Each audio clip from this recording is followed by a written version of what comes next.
President Trump already living his life in the bullseye after narrowly escaping death last year in Butler, Pennsylvania. And now having a target on his back in revenge for the death of Iranian General Soleimani. That was from years ago, Dana. And now we're learning new details about the severity of the threats against his life during the presidential campaign. And author Josh Dawsey told us this yesterday. You have some reporting in your book also about the Iranian threat to President Trump. It's not over. I don't know how serious it is. I don't know how close they can get to him. What can you share about that? Well, they certainly have an elevated level of protection around him, even compared to other presidents. But I will say on the campaign trail, what we found was they had kill teams in the United States. The intelligence folks were telling them folks in the United States who wanted to kill him. Gillian Turner, live at the State Department, picks up our reporting now. And Gillian, good morning to you.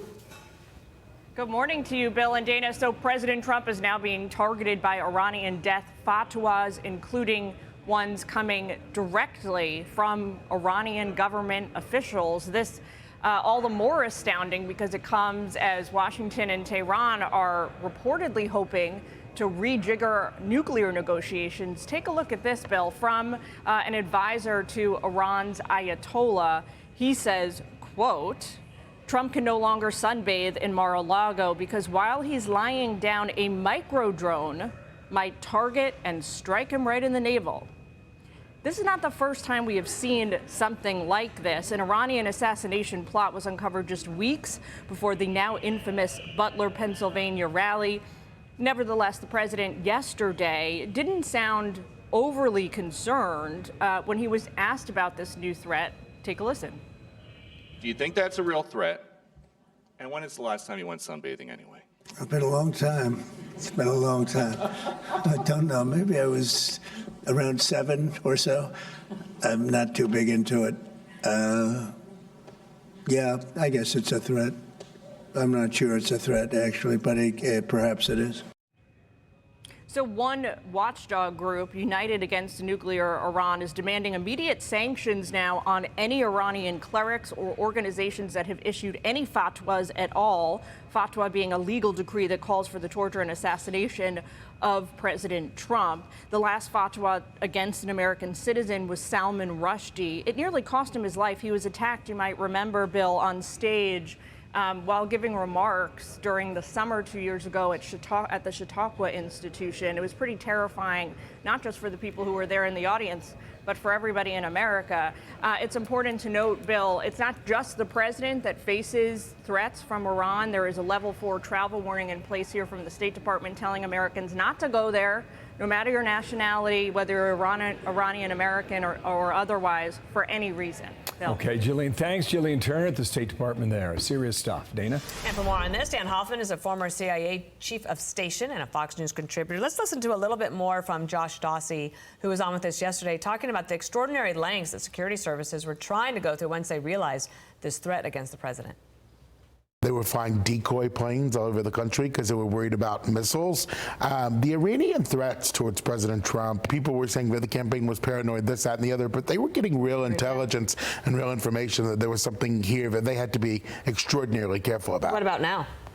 I don't know the current threats towards him now, other than, I mean, there's no reason to believe after he bombed their nuclear sites that they would be less interested. Anyway. What can you tell us about the Iranians and their desire, apparently, to kill the President of the United States? Well, Dane, I think there's no question that President Trump is still in Iran's crosshairs, and that's why it's so important that our intelligence community collect intelligence on those threats so that we can preempt them before any harm is caused to the president. That means working very effectively with state, local, and federal law enforcement. This public threat from the advisor, senior Iranian advisor, however, I think is more of an not so sophisticated influence operation. Look, Israel has decimated Iran's proxy terrorist networks as well as their air defenses We have reestablished escalation dominance after bombing Iran's nuclear sites. Iran doesn't have a whole lot of leverage going into the negotiations that we need to end their nuclear program for good. And this is a way of Iran publicly flaunting their capability to strike us. Not just the president. Remember that they've tried to kill former National Security Advisor John Bolton and former Secretary of State Mike Pompeo. They are the world's leading sponsor of terrorism. The al-Qaeda leader, Saif al-Adil, is currently enjoying safe haven in Iran. And so this is the message from Iran, the overarching message that they can still hurt us. They're just trying, I think, to establish some leverage in advance of those anticipated negotiations. Yeah, Dan, that's very interesting. You mentioned Pompeo and Bolton. I'm waiting for more on that. There's been the threat of sleeper cells in America, and you know the intelligence agencies are buckling down to try and find them if that's the case. But you got this man in Rhode Island now who was he was rooted out through a social media post. What do you know about that? Yeah, well, that one, you know, he popped his head above water there with the social media post, and that gave us the opportunity to find and fix his location and deal with it. Contrast that with the threat to the president's life, the assassination attempt in Pennsylvania, and the challenge there in finding a lone wolf. So you've got to be prepared with security around the president at the point of attack, but you really want to get to those threats way out, as we like to say, left of boom.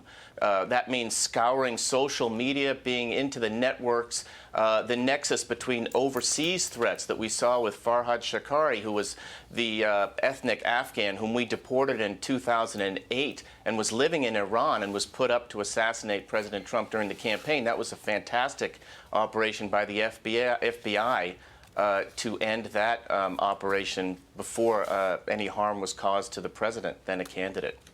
Dan Hoffman, with all of that insight, we appreciate your expertise. Yeah, Thank you. Nice to see you, Dan. See you soon. Thanks. Talk Have a soon. good Thanks. morning. 7 past the hour. You as well. Thank you. Hey, it's Will Kane. Click here to subscribe to the Fox News channel on YouTube. It's the best way to get our latest interviews and highlights. And click to subscribe to the Will Kane podcast for full episodes right now.